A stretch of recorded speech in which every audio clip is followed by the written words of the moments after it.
Oh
Assalamualaikum warahmatullahi wabarakatuh. Matur suwun kunjuk katur kagem panjenengan sedaya kang sampun jawab salam, mugi katur kang sampun jawab salam keselamatan kerahmatan niki pun curahaken kagem panjenengan sedaya kang sampun jawab salam. Mugi-mugi rezeki lumampah kanthi lancar, usaha lumampah kanthi lancar, selamat dunia selamat akhirat. Ingkang muslim mugi-mugi pun tebihaken saking siksaning kubur. Ingkang sampun jawab salam mugi-mugi pun tebihaken saking siksaning api neraka. Ingkang muslim ingkang dereng munggah kaji pun paring donga mugi-mugi enggal-enggal kaji minimal umroh. Khusus ing dinten samenika sesarengan rencang-rencang saking berkah musik entertainment melayani hiburan campur sari dan organ tunggal rental audio sound system paket tarut komplit 085210467298 berkah audio. Wis digawe ora disebutkan eman-eman anjing dibaca. Khusus sing dinten samenika hadir kagem kulawargipun pun Bapak Sebul Pait pun injih kulawargipun saking Bapak Sarwan Hadi Winoto kaliyan Ibu Sartinem ing dalem kulawargipun pun Bapak Sebul Pait ing siang samenika niki sampun molokrami akan putra lan putrinipun wonten Dwi Nur Meliana pikantuk Lutfi Maskuri putra saking Bapak Sutoro kaliyan Ibu Siti Taifah saking Kenitan Kedung Banteng Banyumas pun paring donga kagem temanten sarimbit ingkang sampun ijab kabul mangke niki. Mugi-mugi anggenipun bangun bebale wisma ndadosaken kulawarga ingkang sakinah mawaddah warahmah boten supen enggal-enggal pun paringi momongan pun paringi kebahagiaan kerukunan kagem temanten sarimbit barokallahu laka wa barokah alaika wa jama'a bainakum fi khair. Mugi-mugi pun paringi ugi keberkahan dening Allah Subhanahu wa taala lan pertemuanipun saking temanten sarimbit ndadosaken kesaenan-kesaenan. Saya niku saking keluargane, saya saking keturunane tawanipun duriyah ingkang mugi-mugi paringi duriyah ingkang saleh lan salehah. Mugi-mugi ugi pun paringi rezeki-rezeki ingkang sae. Matur suwun saderengipun kagem kulawargipun pun Bapak Sebul Pait menika kulawargipun saking Bapak Sarwan Hadi Winoto ingkang sampun pitados kelayan kawula sak kanca sarombongan sesarengan rencang-rencang berkah musik entertainment berkah audio sound system mugi-mugi kulawargipun pun Bapak Sarwan Hadi Winoto niki rezeki saged lumampah kanthi lancar, usaha saged lumampah kanthi lancar, selamat dunia selamat akhirat. Saderengipun wabil khusus matur suwun ugi kagem segenap aparatur pemerintah desa wilayah saking Bapak Kepala Desa lan saperangkatipun ingkang sampun paring biyantu kagem kulawargipun pun Bapak Sebul Pait meninji kulawargipun saking Bapak Hadi Winoto Sarwan Hadi Winoto boten supen ugi matur suwun wabil khusus niki kagem Bapak Ketua RT Ketua RW tokoh masyarakat ingkang sampun paring biyantu ugi kagem kulawargipun Bapak Sebul Pait matur suwun boten supen ugi dinten samenika matur suwun ugi kagem segenap para tamu undangan Bapak Tuwin Ibu niki rencang-rencang saking temanten sarimbit ingkang sampun rawuh paring idilan pangestu ing dinten samenika matur suwun rawuhipun panjenengan sedaya mugi rawuhipun Bapak Tuwin Ibu ing dinten samenika segenap para tamu undangan pun catet nganti ngamalan ibadah dening Allah Subhanahu wa taala. Mboten supen rawuhipun Bapak Tuwin Ibu ing dinten samenika mugi-mugi niki satunggaling jalinan tali silaturahmi kagem kawula lan panjenengan sedaya ingkang sampun rawuh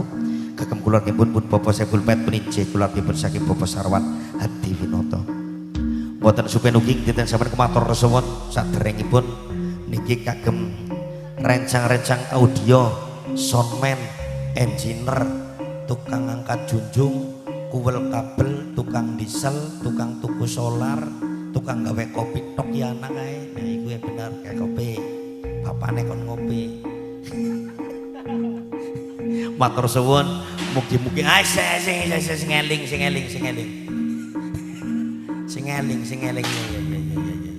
eling lah nyebut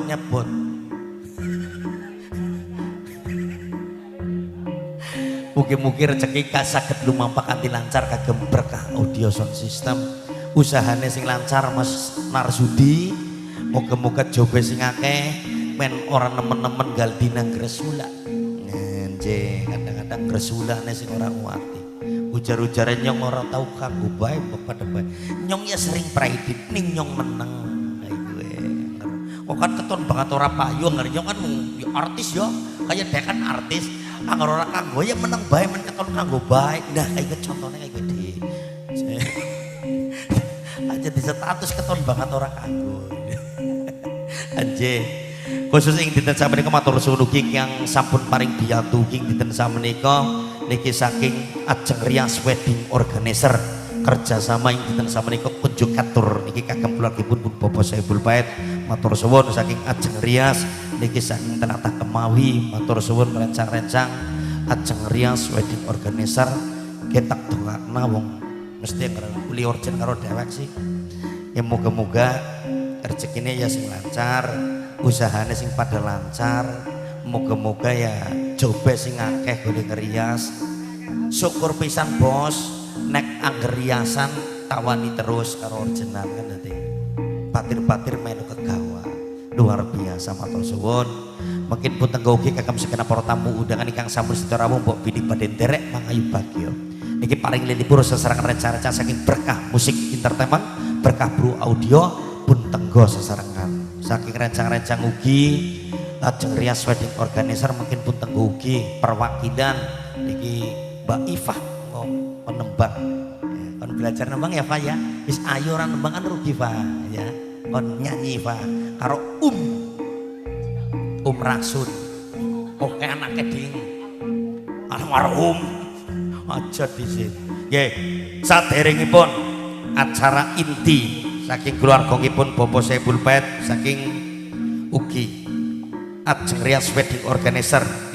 kepareng kawula sakonco sarombongan saking berkah musik entertainment paring lilipur kunjuk atur kagem panjenengan sedaya kados pundi kridhanipun berkah musik entertainment yo nyambut gawe oh